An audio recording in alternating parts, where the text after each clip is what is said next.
যে মানুষের মনে স্বপ্ন থাকে, স্বপ্নকে বাস্তবায়ন করার জন্য নিজের সর্বোচ্চ ঢেলে দেয়, যে কোনোভাবে হোক স্বপ্নকে সার্থক করার জন্য সে চেষ্টা করে, সে মানুষ বিশাল একটা লক্ষ্যের দিকে এগিয়ে যায়।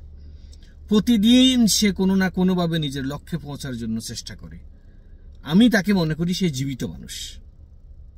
জীবিত মানুষ মানেই তো কোনো স্বপ্ন পূরণে কাজ করবে, লক্ষ্য অর্জনে কাজ করবে।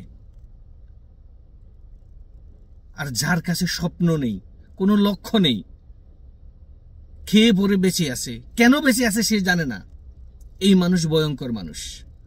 এইসব মানুষ যাদের কোনো স্বপ্ন নেই, কোনো ধরনের লক্ষ্য নেই, জীবনের কোনো উদ্দেশ্য নেই, তাদের থেকে যতটা সম্ভব দূরে থাকা উচিত, নিজেকে দূরত্বে রাখা উচিত।